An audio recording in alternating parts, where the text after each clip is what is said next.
संत रामपाल जी महाराज अपने शिष्यों को ऐसी शिक्षा देते हैं कि अगर उनको कोई गाली दे तो उसको पलट के गाली नहीं देना है, और ऐसा ही संत रामपाल जी महाराज के शिष्य करते हैं। तो अनिरुद्ध आचार्य के शिष्य की यह मनगढ़ंत कहानी है। इन्होंने झूठ बोलने का ठेका ले लिया है और ये ही गाली देते हैं ना कि संत रामपाल जी महाराज के शिष्य और इनके गुरु भी हाँ में हाँ भर रहे हैं कि आपको गाली देने और मारने से कोई पाप नहीं लगेगा। ऐसे धर्मगुरु से तो बचकर ही रहें दर्शकों। हिंदू हैं वो दूसरी पंथ में जा रहे हैं, वो संत रामपाल जो उनके अच्छा रामपाल के चेला हैं। हाँ अभी मजा आएगा ना भिड़ो। तो वो बोलते तो भगवान को गालियां देते हैं। बार बार झूठ बोलो। मुझे नहीं कि वो बोलते का नाम श्री कृष्ण भगवान वो थे, चोर थे, ये थे, वो थे। तो मुझे हाँ तो बोले चित्त चुराते थे, सबका चित्त चुराते थे, तो चित्त चोर हैं।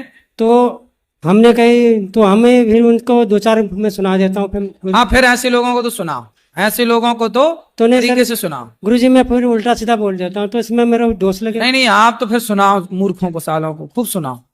यही नहीं अभी और सुनिए। तो एक दिन तो मैंने सोच लिया था मारूंगा मैं, फिर मैंने मारपीट करने फिर आ गए थे मैं। तो मारने से सुधर जाएंगे वो गुरुजी जी? यदि सुधरे तो फिर मारो सालों को क्या, मारो सालों को क्या, मारो सालों को क्या, मारो सालों को क्या। आप कहाँ थे ज्ञानी बाबा? कहते ना हरि हर निंदा सुनहि जे काना, हो ही पाप गौ घात समाना। भगवान की निंदा करनी भी नहीं चाहिए और भगवान की निंदा सुननी भी नहीं चाहिए। रुको जरा, सबर करो। इस दास का उद्देश्य यही है कि आप दोनों की तुलना करें, सदग्रंथों की और साथ में इन ऋषि महर्षि और नकली गुरुओं के सिद्धांत की। हमने अपने समाज में भी प्यार से रहना। जैसे आपको कोई गाली दे देता है, कोई बात नहीं, आपके अंदर उतनी ही वापस गाली देने की फिर अंदर से कसक होती है, तो फिर तो भी आप भक्त नहीं बने, अभी आप में साधुता आई नहीं है।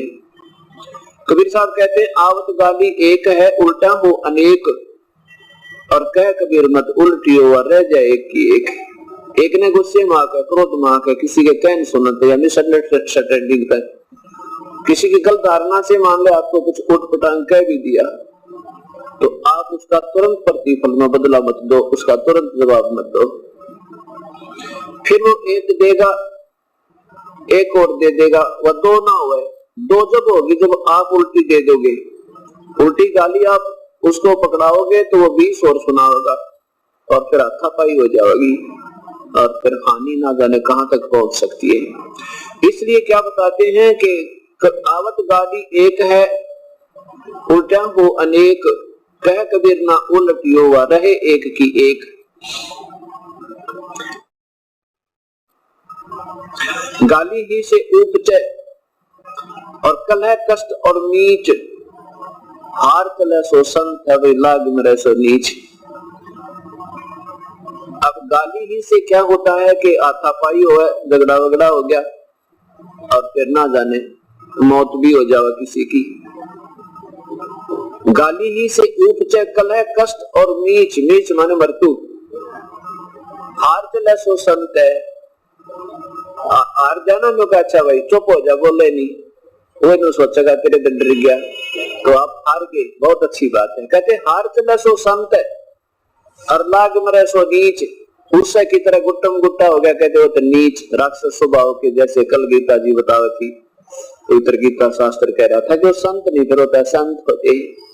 तो नमस्कार दास को, स्वागत है आपका हमारी आज की बहुत ही महत्वपूर्ण वीडियो में। दास को आज की वीडियो आपके लिए बहुत ही महत्वपूर्ण होने वाली है, क्योंकि आज की वीडियो में कथावाचक अनिरुद्ध आचार्य जी की भरी सभा में उनका एक शिष्य पहुंचा, तो उन्होंने संत रामपाल जी के शिष्यों के बारे में बोला है कि संत रामपाल जी के शिष्य गाली देते हैं भगवान को, तो मैं भी उनको गाली दे देता हूँ। तो दास को क्या वास्तव में संत रामपाल जी के शिष्य भगवान को गालियां देते हैं या फिर ये केवल इनकी ही मनगढ़ंत कहानी है? दास को आज इसकी पोल खुलने वाली है। दास को वीडियो अंत तक देखिएगा। दास को इस टॉपिक को लेकर हम दो संतों के विचार जानेंगे, जिसमें एक तरफ है अनिरुद्ध आचार्य जी और दूसरी तरफ है जगत गुरु तत्वदर्शी संत रामपाल जी महाराज। तो दास को वीडियो अंत तक देखिएगा। दास को पहले जानते हैं अनिरुद्ध आचार्य जी के विचार। तो अभी आपने देखे अनिरुद्ध आचार्य जी के विचार, दास को अब जानते हैं जगत गुरु तत्वदर्शी संत रामपाल जी महाराज जी के विचार। निंदा तो महापापी प्राणी क्या करता है, ऐसे पाप को रामपाल कभी नहीं करेगा कि निंदा करो। दास तो सत्य कहता है, सत्य निंदा नहीं होती। ये तो परोपकार का काम होता है। किसी किसी पर मेर परमात्मा करता है जो सत्य कह सकता है। जीव की औकात नहीं है वो सत्य कह दे। परमात्मा अपनी समर्थता अपनी शक्ति से और ये सत्य अपने समाज भगत समाज तक पहुंचवाता है। अब जैसे सरकार ने एक बार नकली नोट पकड़े थे 500 के, वो डुप्लीकेट नोट थे। सरकार ने उनकी जनता को समझाने के लिए दोनों दिखाए थे, टीवी पर भी समाचार पत्रों में भी छाप करके बताए थे कि ओरिजिनल ऐसा होता है, डुप्लीकेट ऐसा होता है। तो क्या सरकार निंदा करी थी? नहीं, एक महापरोपकार करी थी। ना जाने वो ठग कितने लोगों को ठग ले जाते। तो ऐसे ही दास एक महापरोपकार कर रहा है कि सदग्रंथ रूपी ओरिजिनल नोट आपको दिखा रहा है साथ में, और इनका डुप्लीकेट लेख भी आपको दिखा रहा है कि ये गलत कह रहे हैं, हमारे वेद सत्य कह रहे। इतना सा दास का कर्तव्य है। इसने चाहे निंदा कहो, बुद्धिमान लोग इसको परोपकार कहेंगे।